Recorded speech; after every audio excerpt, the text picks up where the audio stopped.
Hello, I'm Bob Lindemeyer, Associate Director of the Media Resources Center at Iowa State University. Almost 40 years ago, I produced my first television program, and ironically, it was recorded in film because videotape hadn't even been invented. The program was called Why Hire an Architect? And in the process, I quickly learned that it was not the camera and lighting technique I'd been studying that was essential. But what was important to my little film was my research, or perhaps I should admit, my lack of research. Today, the video technology provides us with an amazing flexibility to record our stories, but the quality of our storytelling remains the same, dependent on our homework and our ability to draw out that story with insightful interviews and images. Now, I realize that some of you out there are saying, but I don't know the first thing about making a video.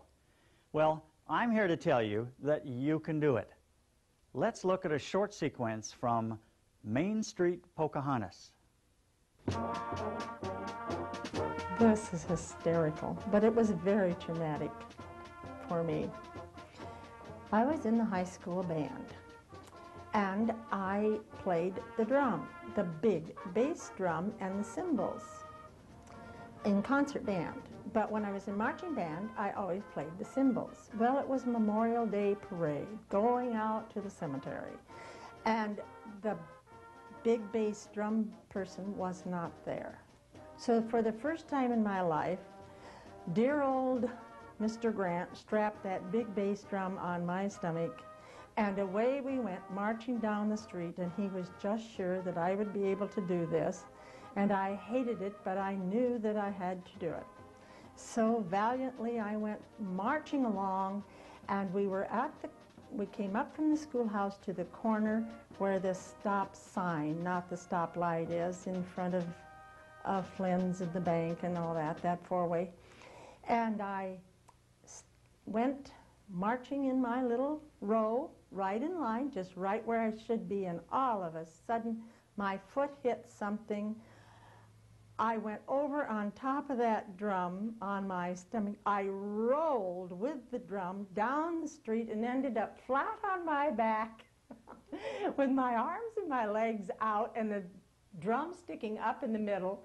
And the back end, the front end of the band kept marching, and the back end of the band came all confused and came over to see what to do and what was the matter.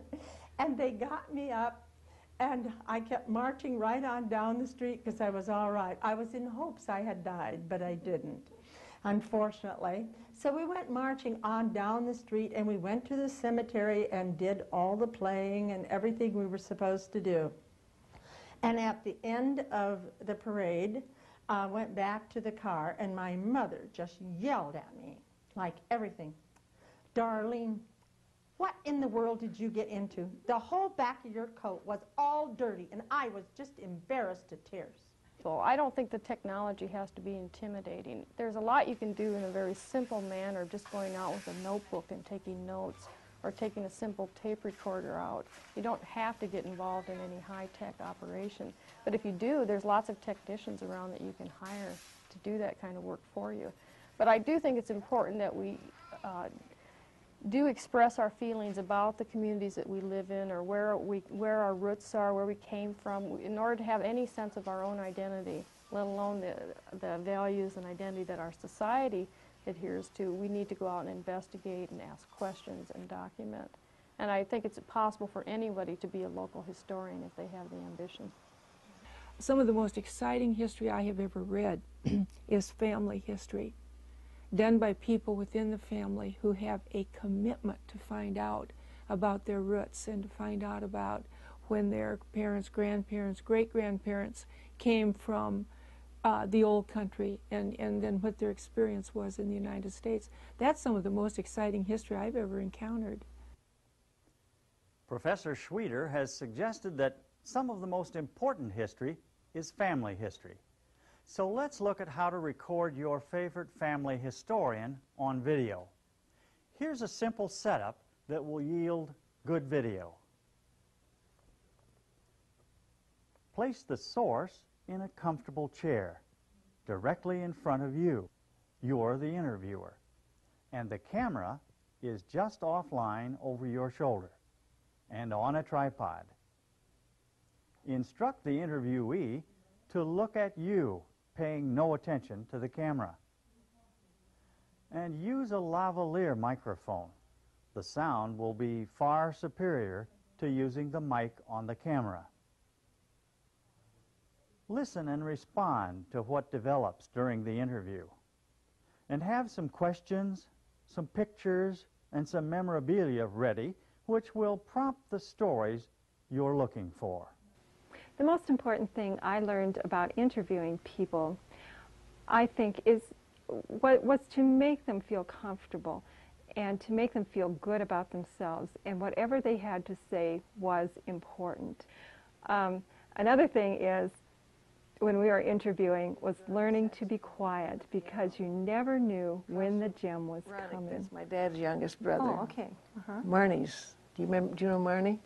I think that doing oral histories of our elders, of the 90-year-olds, of people in their 80s, who are at the point in life where they're doing a great deal more summing and summarizing than the rest of us are, who have a perspective, who have a long view, who've seen many different generations come and go, and who, more importantly, have seen different styles and different community reactions to key events.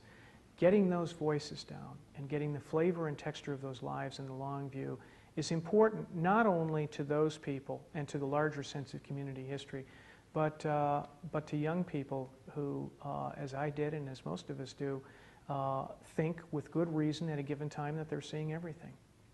Do not rush to the nursing home and interview the oldest person. You do that, but you also interview a fourth grader.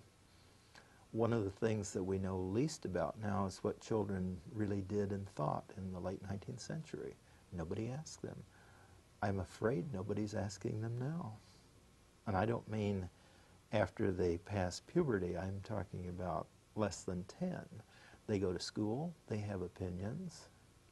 What is their school day like? I have no concept of what an ordinary fourth grader's school day is like now. I'm sure it's not like mine was. I think we should be interviewing everybody who knows something that's historically valuable, and that's literally almost every human being. It's a big order, and we're never going to do it, but we should do representative samples of that. I can see a 50-year-old making a video of a fourth grader. I can also see a fourth grader making a video of a 50-year-old. Because everything that we're doing is historical for future people, and we have to keep that in mind. History is not only the pioneers, it's also us. The more you tie your story together, the more important and significant it will be. If they're just fragments of information, or the information is scattered around and no one can make sense of it or make meaning of it, then it will not be of much value to historians. So you do need to go that extra effort to tie your package together and make sure that it's a complete picture, that there are not gaps in it or missing information or questions that are going to arise when someone views it later. I think someone in the community must have a commitment to the project.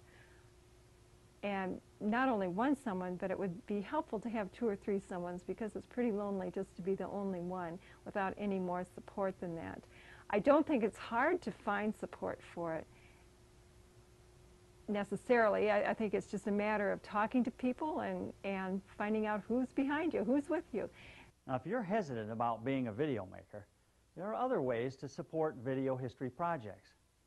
Perhaps you're the person who will run the camcorder, or be a grip, do the research, or collect the old pictures, be the interviewer, or agree to be interviewed, organize a video steering committee, or raise funds for the project, or be the catalyst that will make video history projects a reality in your community.